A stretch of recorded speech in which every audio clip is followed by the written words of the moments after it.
Якутия-полюс холода. Вот на этом все. А нужно добавить, что здесь же еще и самый край земли. В Аляске просто продают северное сияние. Why not? Говорят, впечатления невероятные. Азиатские страны, арабские страны вполне могут стать драйверами роста внутреннего туризма. Как будет дальше развиваться бизнес в условиях санкций? Самая большая проблема – это логистика. Большинство туристов, которые выбирают тур в Тикси, это, скорее всего, те туристы, которые уже видели в этой жизни вообще все. Это должна быть еще одна знаковая точка притяжения, куда народ должен ехать со всего мира. Весна в разгаре, и многие люди по привычке задумываются о летнем отпуске. Правда, в последние несколько лет такое планирование превращается в настоящий квест. Сначала были ковидные ограничения, сегодня санкционные, и мы решили выяснить, как чувствует сегодня себя туриндустрия, куда поедут россияне отдыхать, и действительно ли эти условия являются витком для развития индустрии гостеприимства в общем. И, кстати, расскажем, как Якутия может стать настоящей Меккой для туристов со всего мира. С 9 апреля мы снимаем ограничения по борьбе с коронавирусной инфекцией, которые распространялись на наши регулярные и чартерные полеты между Россией и рядом других стран. Россия открыла границы, и список стран, куда можно улететь, пополнился перечнем из десятков государств. Правда, добраться до некоторых из них довольно сложно и дорого. Конечно, Турцию и Египет никто не отменял, но большинство экспертов склоняется к мнению, что в этом году многие россияне выберут отечественные курорты. И поверьте, в России безумное количество невероятно красивых мест. Я понимаю, что очень многие привыкли отдыхать только на море, но я думаю, что на сегодняшний день развитие получит разные новые виды туризма, такой как спортивный туризм, оздоровительный туризм, приключенческий туризм, познавательный, авторские туры, которые до недавнего времени еще были не развиты в нашей стране, но вот уже как года, наверное, 3,5-4 там набирают обороты. В каждом регионе у нас 85 регионов, субъектов Российской Федерации. Если чуть-чуть больше полюбопытствовать и зайти на сайт этих регионов, то вы увидите большое количество достопримечательностей, природных мест, уникальных мест, которые можно посмотреть. Конечно, для многих море в приоритете. Миллион россиян поедут на Черноморское побережье. Но с каждым годом все больше якутян осваивают дальневосточную альтернативу. Ведь купаться и загорать можно и в Приморье. Причем добраться до Владивостока теперь легко и на поезде. Ну а летом это, естественно, море. Все развлечения, которые связаны с этим, это и парусные яхты, и катера, и рыбалка, и просто отдых на пляже, и посещение каких-нибудь экологических троп, заповедников. Регионы все активнее включаются в борьбу за путешественников, даже те, где нет моря. На последней международной туристической выставке MITT 2022, где собираются все главные игроки отрасли России, эксперты как раз обсуждали развитие внутреннего туризма. Мы сегодня обговариваем, как будет дальше развиваться бизнес в условиях санкций, куда будет перенаправляться у нас туристический поток. И в этом плане, допустим, у каждого региона своя задача. Вот так ярко, с песнями и танцами свой регион на выставке презентовал Дагестан. В последние годы эта республика активно развивает туристические направления и делает все, чтобы ее заметили, а значит и приехали в гости. Не отстают Бурятия, Карелия, Калининградская, Томская, Астраханская области. Этот список можно продолжать и продолжать. Регионы поняли, что на туризме можно заработать, и Якутия не исключение. Туризм вообще для Якутии тема абсолютно новая. Она только у нас начинает развиваться, но я уверен, что это одна из тех тем нашей экономики, которые, конечно же, в ближайшие годы заставят говорить о себе не только Россию, но и весь мир. Чтобы развивать туристический бизнес, о Якутии нужно больше рассказывать людям. В этом уверена популярная исполнительница, виртуоз-хомусист Алена Подлужная. Она часто гастролирует и путешествует, как по России, так и за рубежом, и не понаслышке знает, чем может заинтересовать наша республика. И очень часто до пандемии работала во Франции. Они меня слушают, мои рассказы о Якутии. Я вроде ничего особенного, да, не рассказываю. Там про Ленские столбы, про нашу зиму, там про лошадей, про наших особенных якутскую породу, уникальную. И у них глаза все, я уже вижу, горят, они уже готовы прямо сейчас поехать в Якутию. И, оказывается, действительно, 3 уже точно поехали в наш музей хомуса, познакомились там с нашими деятелями хомусной музыки, даже создали какую-то ассоциацию. То есть я настолько вкусно, оказывается, рассказывала и показывала нашу культуру, что они на СЭХ потом приезжают. Самый популярный туристический объект в Якутии – это Ленские столбы. Только в прошлом году в заповедник приехали 30 тысяч гостей. Традиционно многих интересует и СЭХ, горы Киселях, Булус, сплавы по Амге. Некоторые отправляются и в якутскую Арктику. Например, популярностью пользуются туры до Тикси на теплоходе. Большинство туристов, которые выбирают тур в Тикси, это, скорее всего, те туристы, которые уже видели в этой жизни вообще все. То есть их нечем удивить. Они пересекают полярный круг. Каждый турист получает на память диплом о том, что он там был. Ну, уникальность природы, тундра, дикие места. Туристам это очень нравится. Александр Дьячковский, директор заповедника Усть-Ленский, тоже считает, что у арктического туризма большой потенциал. И если есть интерес у путешественников, то такой возможностью нужно пользоваться и приглашать гостей.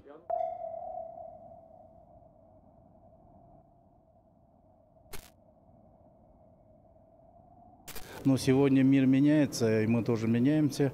Конечно, задача нам ставится Министерство природы Российской Федерации, что сегодня на национальных парках финансирование и так далее, вот эти моменты проходят. А потом, затем будет и черед и заповедников, поэтому заранее надо об этом подумать и подготовиться. Мы проведем тропы.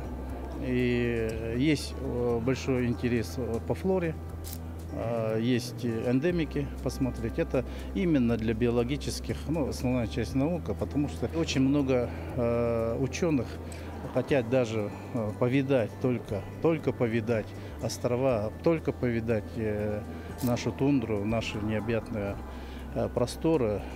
Есть интерес. Это словами не описать. Но для полноценного развития отрасли надо решать и более глобальные вопросы. Осознание того, что у Якутии есть потенциал, недостаточно. Самая большая проблема для всех дальневосточных регионов – это логистика, это транспортная доступность и стоимость авиабилетов. К сожалению, из-за того, что страна очень большая и перелеты занимают большое количество времени, туристов из центральных регионов это отпугивает. Длительные перелеты, смена часовых поясов, но и стоимость этих перелетов. Просто нужно сейчас совместно решить вопросы, наверное, по снижению стоимости перевозок на авиасамолетах. Но в этом плане уже правительство Российской Федерации же работает. Дальневосточникам билеты субсидируют. Если так дальше и пойдет, я думаю, потенциал развития и туристов у нас в республике, все предпосылки есть. Я думаю, туристы с удовольствием будут летать к нам. Но в первую очередь, конечно, надо уделить внимание строительству и развитию туристской инфраструктуры. Так же, как у нас в Якутске, в городе, так же и в районах и на тех территориях непосредственно, где люди посещают. Подтолкнуть развитие туризма на Дальнем Востоке, да и по стране в целом, может и кэшбэк. В прошлом году путешественники могли вернуть до 20 тысяч рублей за отдых внутри страны. Подобные программы уже заработали и в этом сезоне. Мы надеемся, все-таки есть поручение президента рассмотреть по итогам ВЭФ прошлого года, когда наш губернатор Олег Николаевич вынес предложение об установлении для дальневосточных территорий 40% возврата кэшбэка, не более 40 тысяч для посещения туров по Дальнему Востоку. Мы надеемся, все-таки это решение будет принято. Это позволит удешевить поездки на Дальний Восток, привлечь больше туристов с центральных районов России, разнообразить отдых наших граждан и помочь нашим предпринимателям, которые работают в туризме. Транспортная доступность, комфортная инфраструктура, живописные маршруты – это все важные вещи. Но эксперты советуют не забывать и об имиджевых историях, которые сделают Якутию еще привлекательнее для туристов. Я же попутешествовала по миру, я видела, все-таки, что как люди умеют из ничего сделать событие, да? Новодел там понаделают чего-то из бетона, цемента, а-ля это старинное что-то, легенды придумают и продают. И, why not, да? Людям интересно, людям нравится, они едут. Почему мы так не можем сделать? И вот у нас легенд нет, как сказал Михаил Ефимович, надо больше в легенды продвигать в массу, да? Какие-то с Ленскими столбами, какая легенда связана? С Кигелях, какая легенда? Что людям нужны легенды. И вот опять его слова. В Аляске просто продают северное сияние. Говорят, что если мужчина с женщиной соединится во время северного сияния, у них родится здоровый ребенок. 200 тысяч японцев приезжают туда на северное сияние. Почему мы, Якутия, не можем просто вот тоже легенду хорошую сделать, да? Ну, мы никого не обманываем, просто надо вытащить, легенда ведь есть. У стариков спросить, да, приукрасить, маркетинг, это, ну, мы в такое время живем. И превратить Якутию в супер, вообще, самое классное место. Вообще, Якутия, на самом деле, один из, да, я думаю, единственный регион, ну, за исключением, наверное, Лапландии и Финляндии, который монетизирует мороз. То есть вот кто-то монетизирует все, что угодно, там вот кто-то море монетизирует, кто-то Байкал монетизирует, кто-то горы монетизирует, кто-то водопады. Вы монетизируете мороз. Это круто. Морозов много, пожалуйста, монетизирую, не хочу. Но все равно немножко не хватает Якутии вот такого, знаете, внутреннего брендинга. То есть вот Кавказ – бренд, Байкал – бренд, Крым – бренд, Сочи – бренд, а Якутия вот. Да, о ней слышат, но немножко не хватает. И вот для того, чтобы было сформировано, то есть это как вот Сочи — это не только море, но и Красная Поляна. Байкал — это не только само озеро, но и остров Ольхон и так далее, и так далее. Также и здесь должно. Сейчас Якутия ассоциируется с Аймиконом. Вот Якутия – полюс холода. Вот на этом все. А нужно добавить, что здесь же еще и самый край земли. Богдан Балычев – это известный в России блогер и путешественник. Его конек – это Арктика. И он рассказывает как раз об этом месте в Анабарском районе. Вот он, мыс Пакса. Он считается самой северной точкой всего Дальнего Востока. И именно сюда исследователи планируют привозить туристов. Говорят, впечатления невероятные.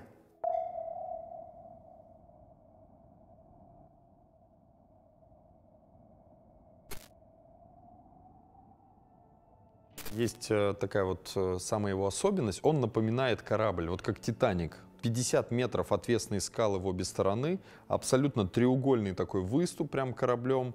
Внизу у тебя ниже 50-метровой этой высоты торосы изо льда под двухэтажное здание. Справа открытая вода, потому что там сходятся два течения, течение Анабара и с моря Лаптевых. Все это невероятно красиво, парит, белые медведи, ну, очень сказочно. И ощущение, рядом стоит маяк, прям тут же на мысе, и вот антураж невероятный. Команда Богдана Балычева отправилась в это путешествие по заданию китайского туроператора. В Поднебесной много желающих побывать в Арктике, познакомиться с жизнью коренных народов. И этот якутский мыс может стать идеальным местом для приема иностранных гостей. Причем, по мнению экспертов, въездной туризм в России не стоит сбрасывать со счетов. Всегда, чем ниже курс, вот это та горькая пилюля, которая может подсластить, вполне может стать драйвером роста въездного туризма, особенно если Азия решится отправлять своих туристов в Россию. На фоне того, как у нас ослабляются ковидные ограничения, да и во всем мире, будем откровенны, стали сильно забывать, что такое ковид и всю его опасность разом нивелировали, мы увидим, что азиатские страны, арабские страны вполне могут стать драйверами роста внутреннего туризма. И вот именно для того, чтобы привозить туристов вот на такую точку, где они будут получать эмоции, где они будут добираться до самого края земли для них, особенно вот если мы говорим про азиатские страны, про Китай, то это Дальний Восток, они ассоциируют себя с ним, и добраться до самого края своего региона, вот своего, так скажем, практически материка, это очень круто. Вот именно это мы прорабатывали в этой экспедиции. Мы планируем сделать эту точку такой же примерно по значимости, как Ольхон на Байкале, как Териберком в Мурманске, как Аймикон в Якутии, чтобы понимать. То есть это должна быть еще одна знаковая точка притяжения, куда народ должен ехать со всего мира. Этот уникальный тур команда Богдана Балычева планирует реализовать уже в следующем году. Сейчас ведутся подготовительные работы, согласовываются детали, разрешительные документы, и вполне возможно в скором времени на карте Якутии появится новое место притяжения для туристов со всего мира. Максим Кардозу, Виктор Олесов, Джур Березкин, Москва.